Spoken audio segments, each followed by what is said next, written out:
दोस्तों नमस्कार, स्वागत है आज के इस नए वीडियो में।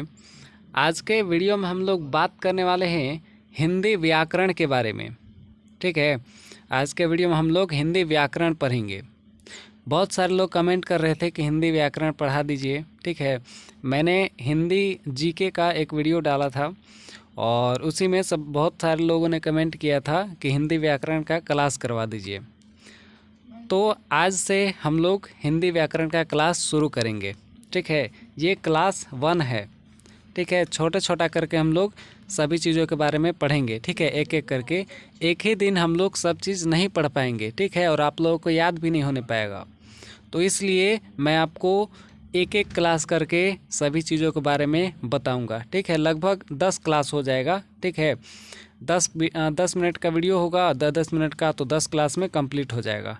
ठीक है, तो चलिए हम लोग शुरू करते हैं। आज के वीडियो में हम लोग जानेंगे कि शब्द के बारे में। ठीक है, शब्द किसे कहते हैं और शब्द के प्रकार क्या होते हैं। ठीक है, ये इम्पोर्टेंट है, एग्ज़ाम में आता है, चाहे वो झारखंड पुलिस का एग्ज़ाम हो या किसी भी अन्य पुलिस का एग्ज़ाम हो। ठीक है, किसी भी स्टेट का हो, अगर हिंदी का सिलेबस है उसमें तो आपका जो है यह आएगा ही आएगा। ठीक है, तो ये झारखंड पुलिस वालों के लिए स्पेशल है। तो चलिए हम लोग वीडियो की शुरुआत करते हैं, और शुरू करने से पहले वीडियो को एक लाइक ज़रूर कर लीजिएगा। चलिए जानते हैं कि शब्द किसे कहते हैं। देखिए, ध्वनियों के मेल से, ठीक है, ध्वनियों के मेल से बने सार्थक वर्ण समुदाय को शब्द कहते हैं। अब देखिए, शब्द का मतलब हुआ कि कोई भी चीज़, जैसे वर्ण हम लिख दिए, जैसे कि एग्जाम्पल के लिए रोटी। ठीक है, अब रोटी का भी एक मतलब निकलता है। ठीक है ना, रोटी का भी एक मतलब निकलता है। ठीक है, रोटी का भी अर्थ होता है। और यह क्या है, एक वर्ण समुदाय है। ठीक है, मतलब वर्णों के मेल से बना है। ठीक है, तो यह कोई एक वर्ण नहीं है इसमें, जैसे र है, फिर ओ लगा हुआ है, फिर ट है, फिर ऐसे लगा हुआ है। ठीक है, तो यह वर्णों का समुदाय है। ठीक है, इसी को बोलेंगे वर्ण समुदाय। तो ध्वनियों के मेल से बने सार्थक वर्ण समुदाय को शब्द कहते हैं। मतलब इसका कोई ना कोई अर्थ होना चाहिए। एग्जाम्पल के लिए देखिए, रोटी, पानी, मैं, वह आदि। ठीक है, बहुत सारी चीज़ें हैं। तो शब्दों की जो रचना होती है वो दो तरह से होती है। ठीक है, दो चीज़ों से मिलकर बना होता है शब्द। एक तो है ध्वनि, एक है ध्वनि। ठीक है, मतलब कि उसको अगर हम बोलते हैं तो हमारे मुंह से ध्वनि निकलना चाहिए। ठीक है, जैसे रोटी है, तो अब हम रोटी बोलते हैं तो हमारे मुंह से जो है ध्वनि निकलता है। ठीक है, तो शब्द जब हम बोलते हैं तो ध्वनि निकलना चाहिए, और ध्वनि के साथ साथ उस शब्द का अर्थ भी होना चाहिए। ठीक है, उस शब्द का अर्थ भी निकलना चाहिए। अब जैसे पानी है, तो पानी क्या है, पानी एक सार्थक शब्द है। ठीक है, पानी का मतलब होता है पेय पदार्थ। ठीक है, जिसको हम लोग पीते हैं। तो पानी का जो अर्थ भी होता है और ध्वनि भी निकल रहा है, तो ये हो जाएगा शब्द। ठीक है, अब चलिए शब्द के प्रकार क्या होते हैं ये देखिए। शब्द के दो प्रकार होते हैं। ठीक है, सामान्य रूप से अगर बात करें तो शब्द दो प्रकार के होते हैं। एक होता है सार्थक शब्द, एक होता है निरर्थक शब्द। अब सार्थक शब्द क्या होता है, तो जिन शब्दों का कोई न कोई अर्थ होता है उसे सार्थक शब्द कहते हैं। ठीक है, जैसे रोटी, पानी, ममता, डंडा। ठीक है, आदमी, भोजन, गमला, हवाई जहाज। ठीक है, तो इन सभी चीज़ों का कोई ना कोई अर्थ है। ठीक है, यह शब्द सही है, इसका कोई ना कोई अर्थ है, तो इसको हम लोग कहेंगे सार्थक शब्द। और निरर्थक शब्द क्या होगा, तो जिन शब्द का कोई अर्थ नहीं होता है उसको कहेंगे निरर्थक शब्द। ठीक है, लेकिन इनको बोलने से ध्वनि निकलता है लेकिन इनका कोई अर्थ नहीं होता है, तो इसको बोलेंगे निरर्थक शब्द। ठीक है, जैसे रोटी वोटी, पानी वानी। ठीक है, डंडा वंडा। ठीक है, ऐसे हम लोग बोलते हैं, तो ये सभी निरर्थक शब्द हैं। ठीक है, पानी का देखिए, पानी का तो अर्थ होता है लेकिन वाणी का क्या अर्थ होता है, कुछ भी नहीं, तो ये निरर्थक शब्द हो गया। ठीक है। तो इस तरह से सामान्यतः शब्द दो प्रकार के होते हैं, सार्थक शब्द और निरर्थक शब्द। एग्जाम में पूछता है कि ऑप्शन दिया हुआ रहेगा और पूछेगा कि इनमें से कौन सा शब्द सार्थक शब्द है, ठीक है, ऐसे पूछता है, या कौन सा शब्द निरर्थक शब्द है, इस तरह का सवाल पूछता है।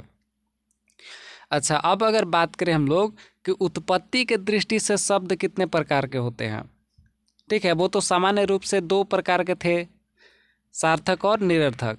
अब उत्पत्ति की दृष्टि से कौन से प्रकार होते हैं, तो उत्पत्ति की दृष्टि से जो है चार प्रकार के होते हैं, ठीक है।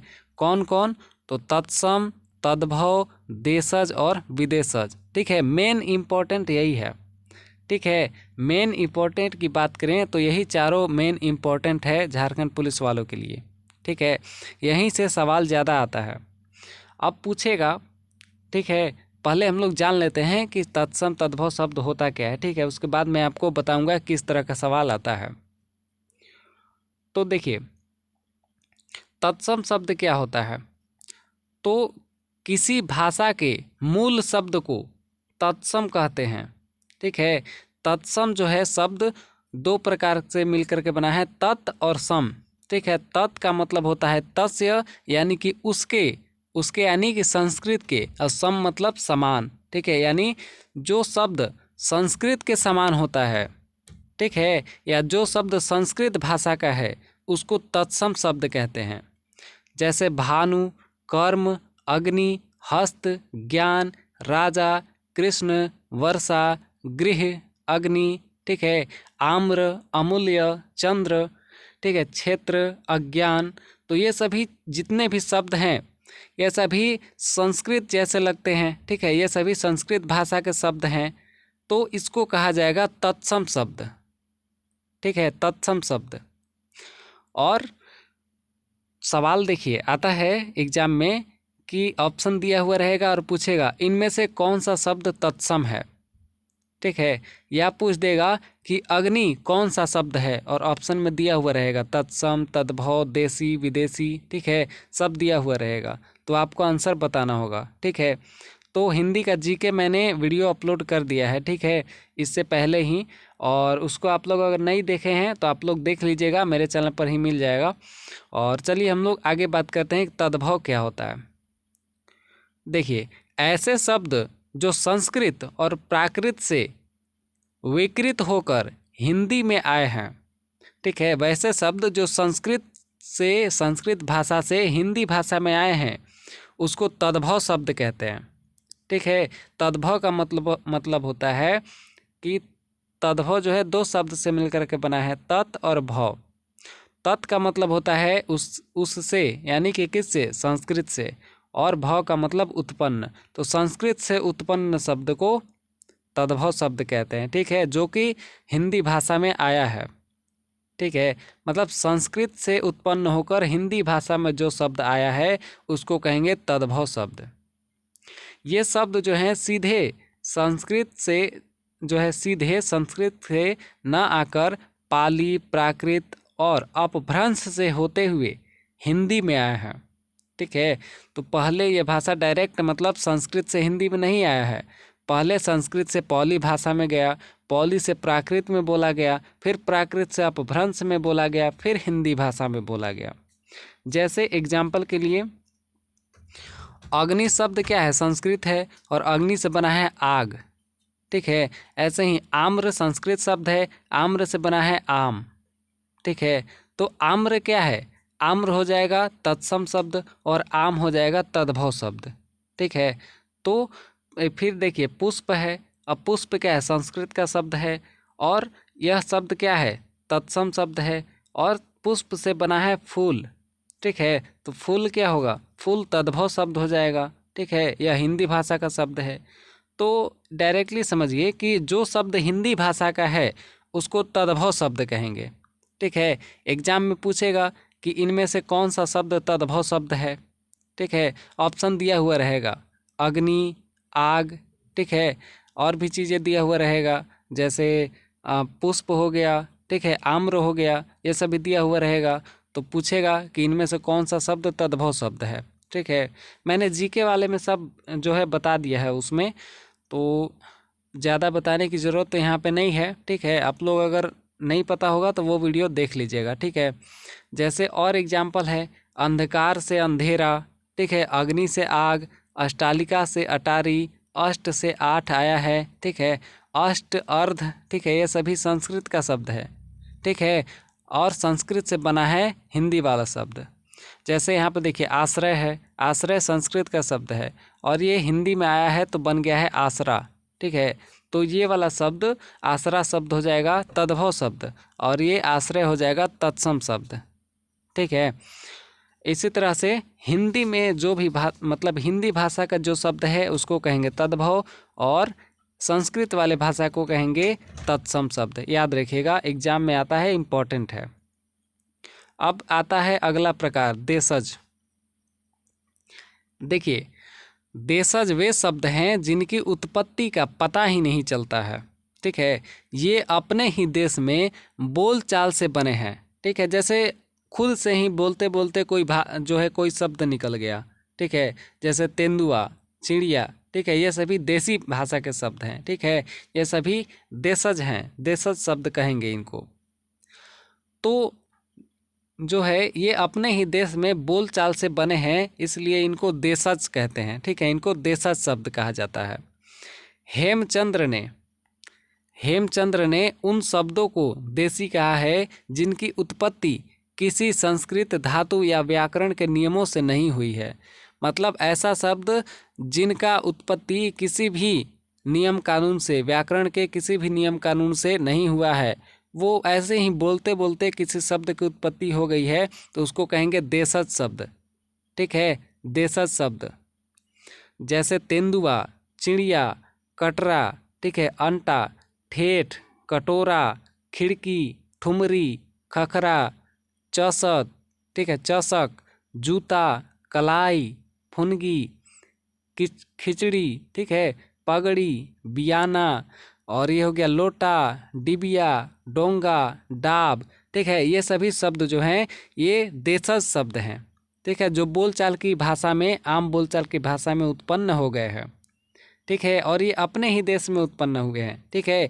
इसलिए इसको देशज शब्द कहते हैं या फिर देसी शब्द कहते हैं, ठीक है। तो इससे भी एग्जाम में आता है कि इनमें से कौन सा शब्द देशज शब्द है। ऑप्शन दिया हुआ रहेगा, उसमें से आपको बताना रहेगा, ठीक है।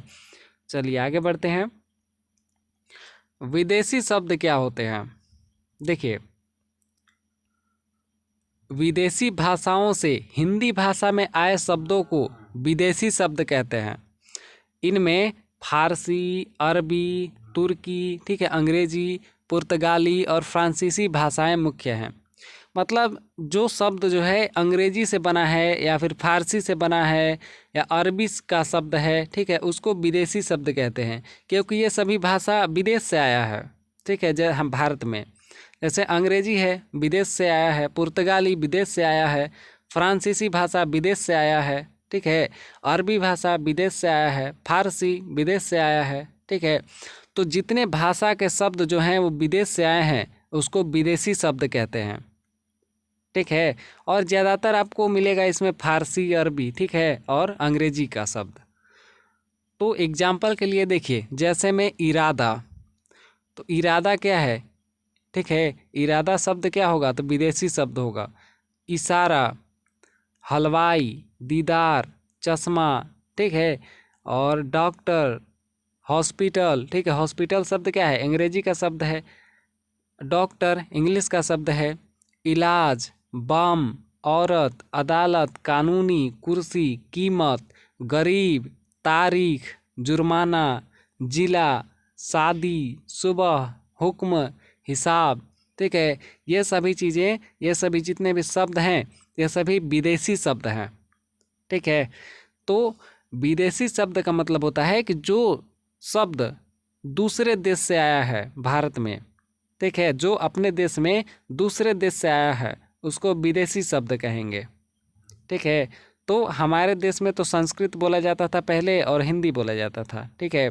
बाकी फारसी, अरबी, तुर्की, अंग्रेजी ये सभी विदेश से आए हैं। तो इससे जो शब्द आया है, इस भाषा से जो शब्द आया है हमारे देश में उसको कहेंगे विदेशी शब्द, ठीक है। तो ये 4 शब्द थे और आई होप कि आपको यहाँ तक अच्छे से समझ में आया होगा। ठीक है, आगे के वीडियो में हम लोग बात करेंगे वाक्य के बारे में। ठीक है, कि वाक्य किसे कहते हैं, वाक्य के प्रकार, परिभाषा। ठीक है, तो इन सब चीज़ों के बारे में हम लोग बात करेंगे। और छोटा छोटा वीडियो ही ठीक है, क्योंकि ज़्यादा बड़ा वीडियो में एक ही बार बताऊंगा तो आपको समझ में भी नहीं आएगा। ठीक है, तो मिलते हैं हम लोग अगले वीडियो में। और वीडियो को अभी तक लाइक नहीं किए हैं तो लाइक ज़रूर कर लीजिएगा, और चैनल पर नया है तो सब्सक्राइब कर लीजिएगा। ठीक है, ताकि आगे का वीडियो आपको तुरंत अपलोड करते ही मिल जाए। ठीक है, नोटिफिकेशन को भी ऑन कर लीजिएगा। तो मिलते हैं हम लोग अगले वीडियो में, तब तक के लिए धन्यवाद। जय हिंद।